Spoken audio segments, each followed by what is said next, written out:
Hi, ladies and gentlemen. Welcome to Dominion Wealth Zone. My name is Julius Olutokun. Today, I'm going to be talking about how to undo criticism. How do you undo criticism? Not all of us like to be criticized. Not all of us like to get a hammer. Not all of us like to be talked to.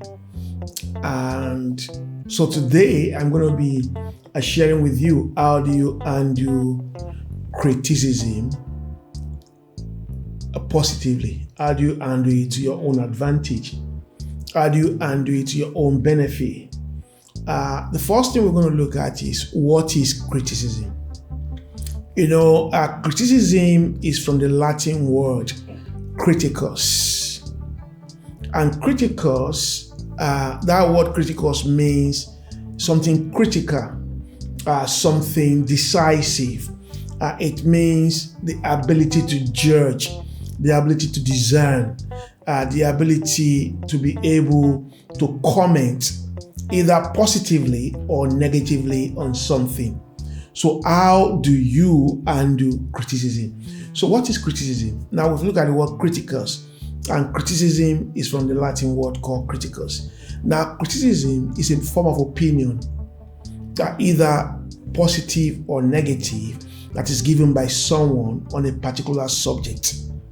And it could have different aims. The aim might be to talk somebody down. The aim might be to encourage you.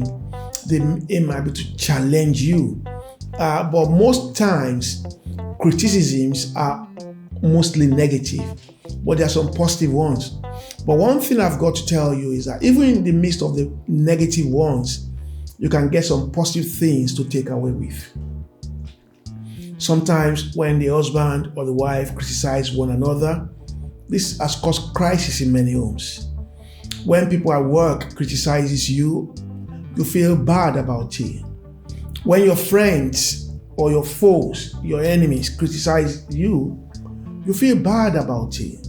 But there are better ways to get the positives out of every criticism.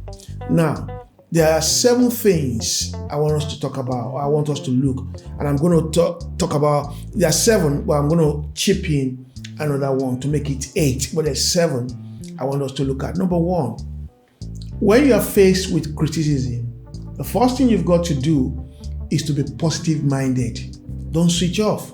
Open your mind. Just open your mind. Don't look at the person talking to you, but processing their words in your mind. Have a positive mind. Don't feel bad about it. Myself, I'm always happy when someone criticizes me, because what you're getting is you're getting someone's opinion without you paying for it. Without you paying for it.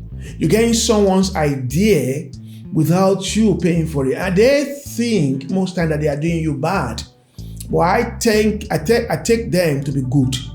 So be positive-minded. So once you are positive-minded, you'll find out you'll be able to get the mix, the important things from that critic.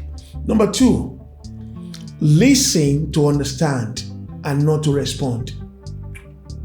You get that? Listen to understand. A lot of people listen to respond. They miss it. While someone is talking, they are processing their mind, what they're going to say back.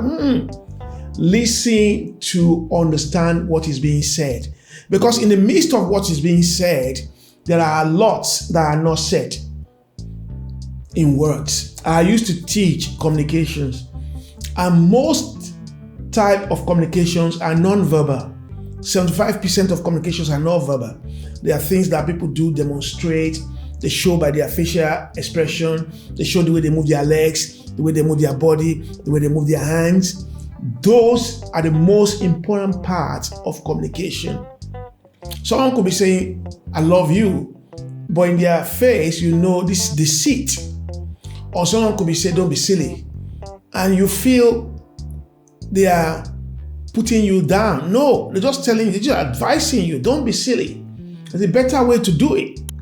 So listen to understand do not listen to respond. A lot of us will listen to respond.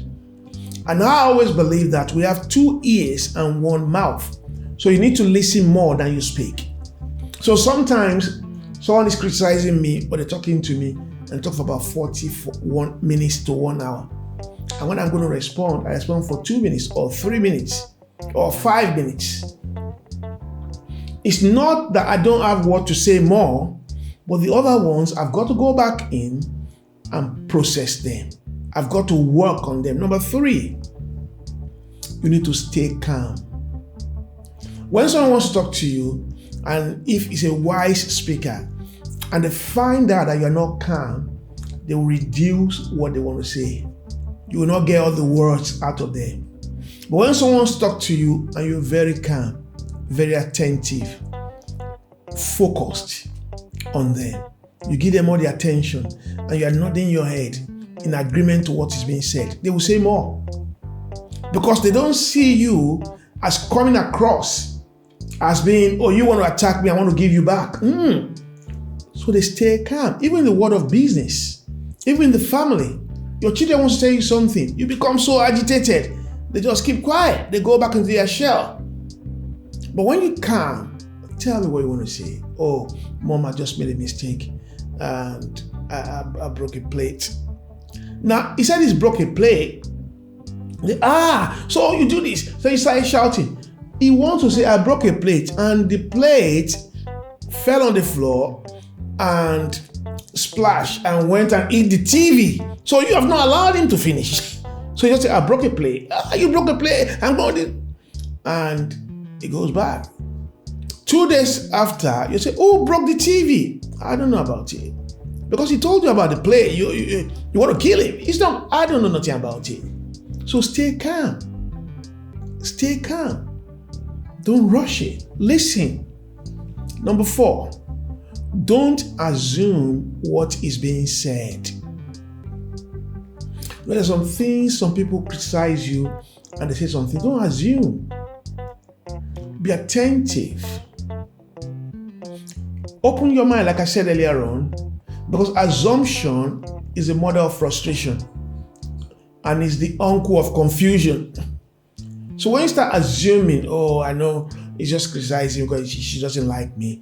Anything I do, she doesn't like it, or he doesn't like it. He doesn't understand me. He doesn't understand my perspective. Now you are just being defensive. You're assuming what is being said. Don't assume it. Open your mind. Just leave it. And that will take us to number 5. Number 5, ask for clarifications. Now they've said what they want to say. You're not sure about what they've said. Ask for clarifications. Excuse me, please. You just said this.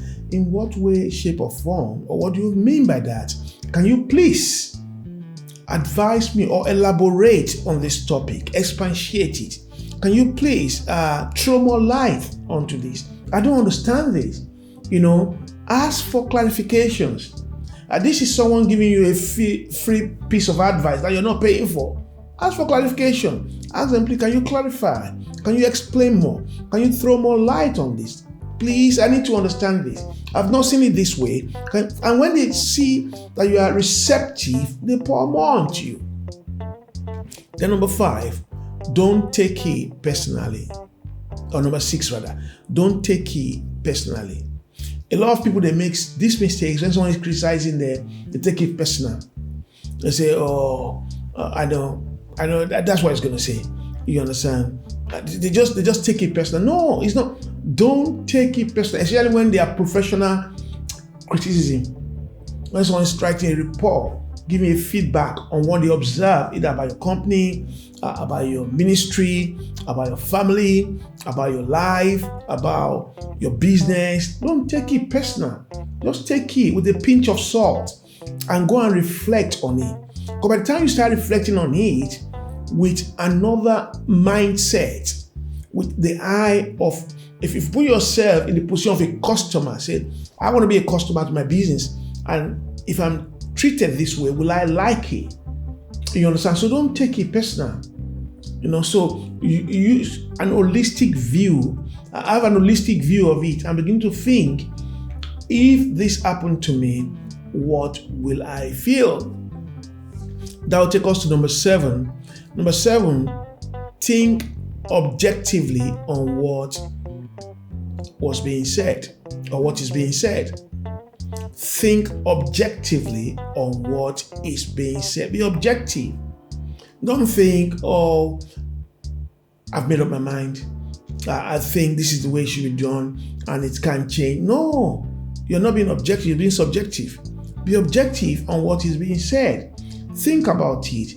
This guy just advising me, although he is criticizing me, but I think objectively he wants me to improve.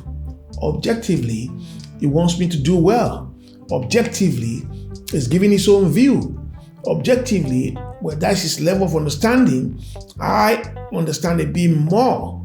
I mean, this is a free piece of that advice you're having. And number 8, I said there are 7, but I just want to throw this number 8. Thank the critic. Thank them. Appreciate them. Because when you thank them and appreciate them, they're going to come back.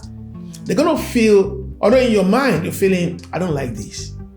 But when you thank them, when they see another thing that they need to point attention to, they come back to you. Open the door for them. It's a free piece of advice. You know, some companies have to pay to get survey.